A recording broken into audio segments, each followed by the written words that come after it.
Stock of the day के वक्त हमने पूरा एनालिसिस भी किया कि लिक्विडिटी कवरेज रेशियो के नियमों में जो बदलाव हुआ है, आइए एक बार जान लें, समझ लें कि ये क्या है नियम, क्या हुआ है बदलाव और कैसा होगा बैंकों पर असर। बता रही हैं पूजा हमें पूरी डिटेल्स। पूजा बताइए।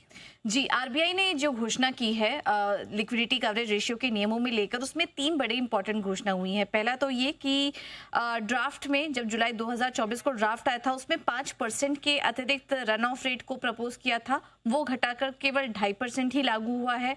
होलसेल लेंडिंग, ये भी एक नया नियम आया है जिस पर कि रन ऑफ रेट जो है वो 100% से घटाकर 40% कर दिया है। आगे आपको बताएंगे कि इसका फायदा किनको मिलेगा।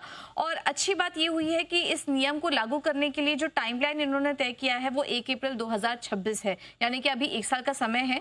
बैंक इसको धीरे धीरे अपने जो फाइनेंशियल है उसमें धीरे धीरे वो लागू कर सकते हैं, तो ये काफी पॉजिटिव खबर है। अब ये रन ऑफ रेट क्या है? रिटेल डिपॉजिट के सामने उनको 2.5% का एक रन ऑफ फैक्टर रखना होगा। इसका मतलब ये है कि कुल डिपॉजिट में जिनकी संभावना ज्यादा है कि वो जल्द विड्रॉ हो सकते हैं, उन डिपॉजिट के जोखिम का आकलन करना, इसे रन ऑफ फैक्टर कहते हैं। तो वो 2.5% का कवरेज उनको रखना होगा। और internet and mobile banking facility के जरिए ये रिटेल डिपॉजिट पर कवरेज रखना होगा। हम आपको बता दें कि चैनल चेक के मुताबिक इंटरनेट और मोबाइल बैंकिंग के जरिए जो डिपॉजिट आते हैं वो रिटेल डिपॉजिट का कुल 85% है।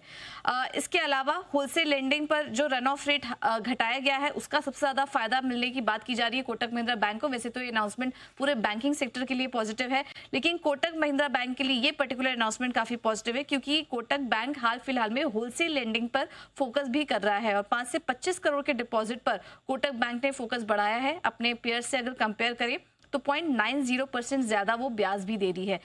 कोटक बैंक के अलावा 2 अन्य बैंक हैं, फेडरल बैंक, इंडसइंड बैंक, जो कि इस तरफ यहाँ पर फोकस कर रहे थे। तो कोटक, फेडरल जैसे बैंकों के लिए काफी पॉजिटिव होगा ये जो अनाउंसमेंट हुई है।